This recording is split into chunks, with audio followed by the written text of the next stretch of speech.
ሪጀክሽን ወይም እምቢ መባል የብዙዎቻችን የህይወት ገጠመኝ ነው። ህልም ኖሮን የምንፈልገው ነገር ኖሮን ስራ ለመያዝ ገንዘብ ጠይቀን ጓደኝነት ላይ ፍቅር ጥያቄ ጠይቀን ብቻ ብዙ ቦታ እምቢ እንባላለን። ለሪጀክሽን ያላቸው አመለካከት ምን ይመስላል? ኮሜንት ላይ ያስቀምጡልን። ዛሬ በዚህ ቪዲዮ ሪጀክሽንን እንዴት ሃንድል እናድርግ፣ ሪጀክሽንን እንዴት ኮንትሮል እናድርግ፣ እንዴት እምቢ መባልን እንቋቋም በሚል ሀሳብ ከጀሙ ጋር ውይይት እናደርጋለን። ጀሙ እንዴት ነሽ? እንዴት ነህ? ሰላም ነው? ተጠፋፋን በጣም እንደዚህ አብረን ሳንመጣ ረጅም ጊዜ። ወይ እውነት ነው። ያው ምንድን ነው ስራው? ስራ ትንሽ ይበዛል። አሁን ደግሞ ኦንላይን በጣም አፒል እያደረግን ነው እንደምታውቀው። በሺ ዲጂታልስ በተለይ በጣም እየተገናኘን ነውና የብዙ ሰዎች ጥያቄ አለ። እነሱን ሃንድል ለማድረግ ፓስፖርት ቀጠሮ ለማስያዝ ላይት ቦክሶችን እየሰራን ምናምን ቢዚ ሆነን ነው የጠፋ ነው። እውነት ነው፣ ቢዚ ሆነን የጠፋ ነው። ከዚህ በኋላ ግን አንጠፋም። ለማንኛውም ዛሬ ሪጀክሽን ላይ እስቲ ሀሳብ እንስጣቸውና ለቤተሰቦች ሪጀክት ተደርገሽ ታውቂያለሽ ወይም እምቢ ተብለሽ? ምን ጥያቄ አለው? ኖርማል የሚያጋጥም ነገር ምን ይሄ ማለት በቃ ሪጀክሽን የህይወቴ አካል እስኪመስለኝ ሪጀክሽን በቃ ሪጀክት መደረግ ግዴታ ህይወቴ ላይ መደረግ ያለበት ነገር እስኪመስል በጣም ብዙ ቦታዎች ላይ ሪጀክት ተደርጊያለሁ። እንበላቸው እስቲ። ለምሳሌ እንግዲህ ኦልሞስት አሁን እንግዲህ ግራጁዌት ካደረግኩ በኋላ ስራ ለመፈለግ በር ማንኳኳት ኖርማል ነው። እሱማ የሁላችንም ኖርማል ነው። የብዙ ኢትዮጵያውያን ወጣቶች አይ ቲንክ ቻሌንጅ ነው። ወይ ሁላችንም ማንም አይፈልግሽም እኮ ተመርቀሽ ምናምን ተመርቀክ ይኸው ዲግሪ አለኝ ይኸው እውቀት አለኝ ስትይ ኤክስፔሪየንሱ ከሌለክ ሰው ካላወክ ወይ ገንዘብ ከሌለክ ማንም ሰው አይፈልግህም። ኢቭን ማለት ችሎታህን እንኳን እንድታሳይ በጣም የሆነ ቪዲዮ ባለፈው ቲክቶክ ላይ ያየው ነበር። የሆነ ልጅ አለ ቻሌንጅ ብሎ እየሰራ ያለ 90 ቀን ቻሌንጅ ነው እንደዛ ነገር አይደለ? ብዙ ቢዝነስ ቦታዎች ላይ ሄዳለሁ አለና እስቲ ከዚህ በፊት የሰራኸውን ስራ አሳየን ምናምን ይሉኛል። ኦብቪስሊ አንድ ወጣት ልጅ አንድ ተመራቂ ልጅ ምንም ኤክስፒሪየንስ የሌለው ልጅ ከዚህ በፊት ምን ሊሰራ ይችላል? ሁሉም ነገር እምቢ እየተባለ ከሆነ እና እድሎችን እንድሰጡ የሚለው ሀሳብ አለና በግልሽ ያው ያነሳሻቸው ሪጀክሽኖች አሉ በጣም ብዙ። እኛ ግን እንደ ካምፓኒ ከጀመርን በኋላ ወይኔ እሱንማ ልነግርህ አልችልም። በተለይ ትሬኒንጉ ላይ በኖርማል አንቺ በራስ በግል ያጋጠሙሽ ናቸው እነዚህ? በስራ አጋጣሚ በጣም በቃ በስራ አጋጣሚ ትዝ ይልሻል? አብረን በተለይ ይሄ ኮንሰልተንሲው ላይ ትሬኒንጉ ላይ ትሬኒንግ ስንጀምር በቃ ልነግርህ አልችልም። በቃ ማለት ሁሉም ተነጋግረው እስከሚመስል ማለት ነው። የእውነት ዶክመንት ይዘሽ ሂጂ፣ ኃላፊ ለማናገር ሞክሪ፣ ጥበቃ በይው፣ ሁሉም እኮ ነው የሚልሽ። በጣም ግን የጥበቃው ያናድደኛል። እውነት የጥበቃው ያናድደኛል። በቃ አትገባም፣ ውጣ ከዚህ። በተለይ ልጅ ስትሆኚ ሪስፔክት ያደርጉሃል፣ በጣም ያደርጉሻልና ይሄ እምቢ መባል ወይም ሪጀክሽን በህይወት አጋጣሚ ያለ ነገር ነው። ኖርማል ነገር ነው። ህይወት ላይ በጣም ኖርማል ነገር ነው። ስፔሻሊ ደግሞ የሆነ ፕሩፍ የምታረገው ነገር ሳይኖር ሲቀር አይደል ማለት በቃ የምታሳየው ነገር ለሰዎች የምታሳየው ነገር ከሌለ በቃ ሰዎች ሪጀክት ያደርጉሃል። በቃ ሰዎች ካላዩ አምኑም በቃ ይቻላል ማለት ነው። በተለይ በሀሳብ ወጣቷን ስትሆኚ ገንዘብ አይኖርም፣ ፋይናንስ አይኖርም፣ ሀሳብ ብቻ ነው ያለው፣ አቅም አይኖርሽም። በቃ ሀሳብሽን ግን ለማየት ፈቃደኛ ካልሆነ ደግሞ አስብ። ለዛ ነው ብዙ ይሄ ኢንተርፕረነርሺፕ ታሪኮችን ስናይ በቃ 20 years ምናምን እኮ ነው ይፈጅባቸው 30 ዓመት 40 ዓመት። ለምን ያን ሀሳብ በጊዜ ተቀብሎ ወደ መሬት እንዲያወርዱ የሚያግዛቸው አካል መንግስት ተቋም ምናምን የለም። ምንም በጭራሽ ወደ ግል ህይወት ራሱ ብትወስጂው የሆነ ልጅ አሁን አንድ ወጣት ልጅ አንድ ሴት አናግሮ እንዴት እንደሚያገኝና ሪጀክት ስታደርገው ምን ማድረግ እንዳለበት የሚነግረው ትምህርት የለም እኮ ሰብሮ አፈርደም ይባልቶ አንድ ሁለት ሴት ላይ ተጋግጦ ምናምን በእንደዛ አይነት ቻሌንጅ ውስጥ ነው ሪጀክሽንን የሚያልፉትና ግን ኖርማል ነገር መሆኑን ማወቅ አንድ ነው። ኖርማል ነገር መሆኑ ብቻ ሳይሆን የሆነ ስሩ ፕሮሰስ የሚያስተምርህ ነገር አለ አይደል?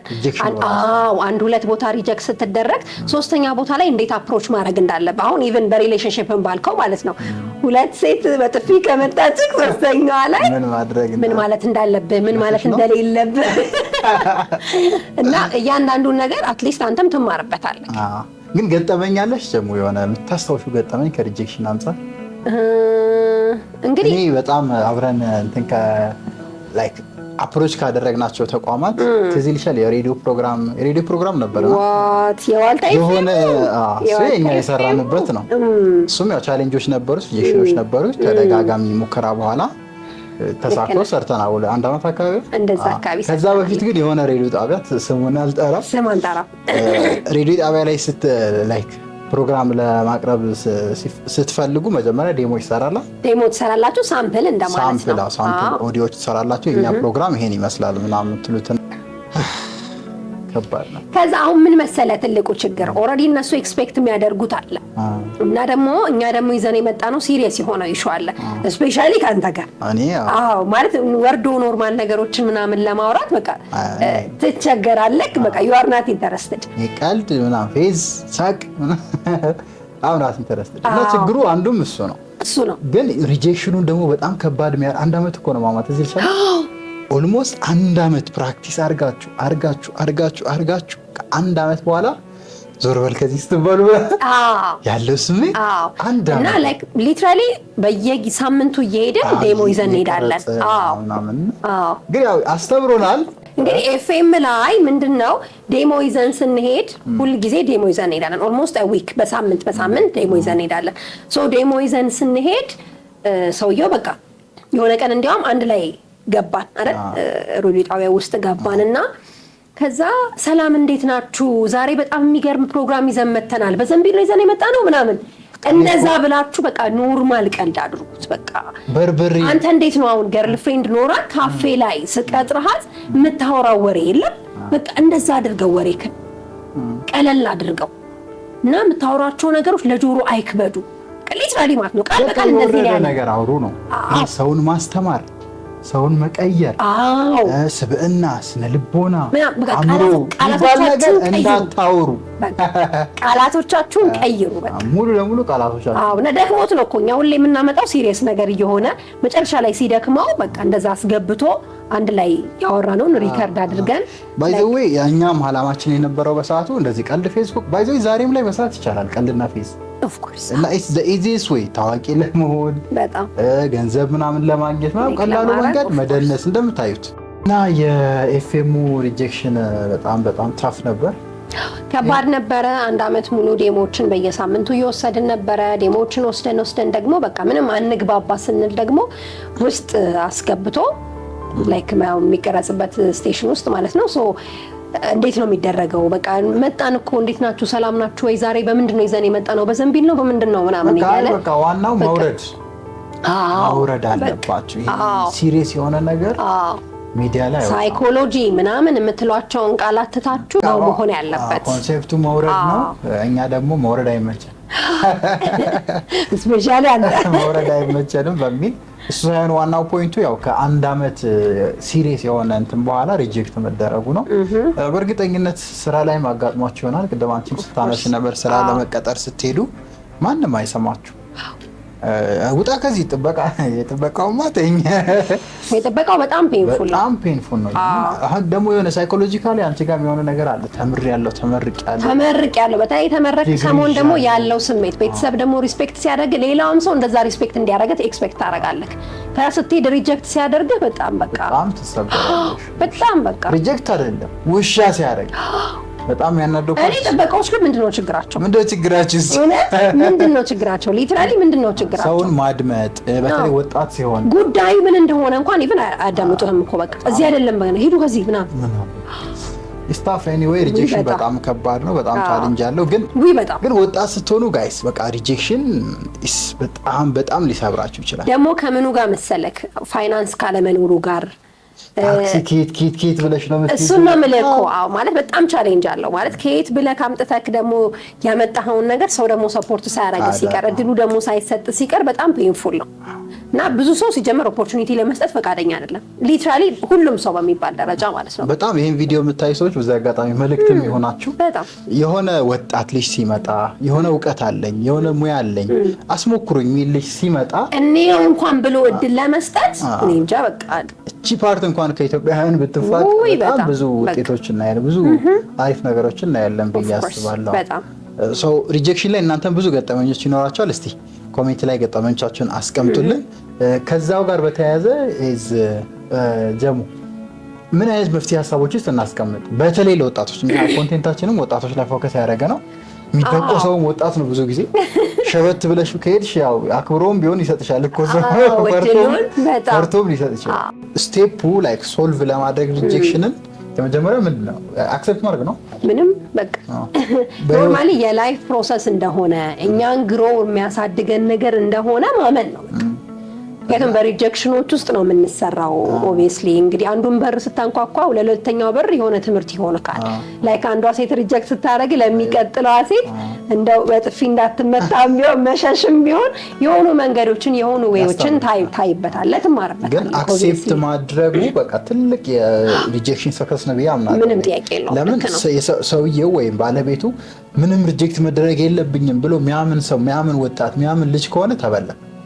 በጣም ህይወት ከባድ ነው። በዚህ ጊዜ በጣም በጫዋታ ፉሊ ሪጀክሽን የሚባል ነገር እንዳለ መቀበል፣ ሰዎች እምቢ ሊሉት እንደሚችሉ ውጣ ከዚህ ሂድ ከዚህ ስፔሻሊ አዳዲስ አይዲያ አዲስ ህልም አዲስ ኮንሴፕት ይዘው የሚመጣ ከሆነ በቃ ኢትስ ኖርማል ቲንግ።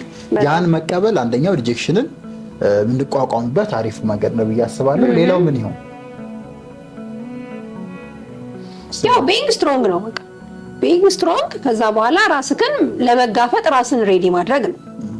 እና ደግሞ ትንንሽ ነገሮችን መሞከርስ በጣም አሁን ሪጀክት የሚደረግባቸውን ዘርፎች ከለየን ስፔሻሊ ይታወቃል። በተለይ አሁን ተመራቂ ከሆናችሁ ብዙ ጊዜ ሪጀክት የምትደረጉት ስራ ላይ ነው።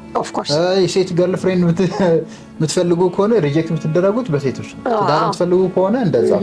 ቢዝነስማን ሆናችሁ የቢዝነስ አይዲያ ካላችሁ ሪጀክት የምትደረጉት በባንክ ነው፣ በኢንቨስተሮች ነው። በቃ ይታወቃሉ። ስለዚህ እነዛን ስቴፖች የምናልፍባቸውን ትንንሽ ብሬክዳውን የተደረጉ ስቴፖች ቢኖሩን አሪፍ ነው። ላይክ ከትንሽ ነገር መጀመር ነው። ለምሳሌ በቃ ያልደፈርከው እስካሁን ያልደፈርከው ነገር ካለ ለምሳሌ ቢዝነስ ለመጀመር አስበህ ከሆነ ባንክ ጋር ከመሄድ በፊት አባት እናትህን መጠየቅ አይደል? ማይክሮፋይናንስ ጋር ከመድረስ እንደዛ ነው። ቀለል ያለ ስቴፑን ወረድ እያደረግን ወደምንችለው በቃ እና ደፍረን አድርገን ኢቭን ሪጀክት ቢያደርጉን ብዙ ስሜታችን ወደማይጎዳው ወደማይሰበረው እንደዛ አይነት ቀላል ስቴፖችን እያደረግን ሪጀክሽንን መቋቋም ያ ሁሌ አይደለም። በህይወት መንገድ ቴጅና ትልቅ ሰው ሆነሽም የሆነ ቦታ ላይ ሪጀክት ስትደረግ ልደነግጭ ትችላለሽ። አሁን ቢዝነስ ለማስፋፋት ፈልገን አሁን ባንኮች ጋር ስንሄድ የምንፈልገውን አይነት ምላሽ ያላገኝንባቸው አጋጣሚዎች ነበሩ። በቃ ዛሬ ጠዋት ራሱ እያሳየሁሽ ነበር። አለ ነገሩ ስላለ ኤቭሪዌር አለ፣ ሁሌም ይኖራል። ላይፍ እስከኖርን ድረስ ይኖራል። በቃ ስለዚህ ሬዲ መሆን ሪጀክሽንን አክሴፕት ማድረግ ትልቁ ሪጀክሽንን የምንቋቋምበት መንገድ ነው። ሌላው ደግሞ ስቴፕ ባይ ስቴፕ ግሮ ለማድረግ ትንሽዬ ስቴፖችን ኮንፊደንሳችንን ሪጀክሽን ሃንድሊንጋችን ከፍ የሚያደርጉ ነገሮችን በስቴፕ ማድረግ ከሪጀክሽን ወይም ከእምቢ መባል ራሳችንን እንድንቋቋም እምቢ ተብለን እንዳንሰበር በተለይ እሱ ሊያግዘን ይችላል ያግዘናልን ብለን እናምናለን። እናንተስ ሪጀክሽን ላይ ያላችሁ ሀሳብ ምን ይመስላል? ኮሜንት ሴክሽን ላይ አስቀምጡልን። በቀጣይ አስተማሪ ቪዲዮ እስክንገናኝ እናመሰግናለን። መልካም ጊዜ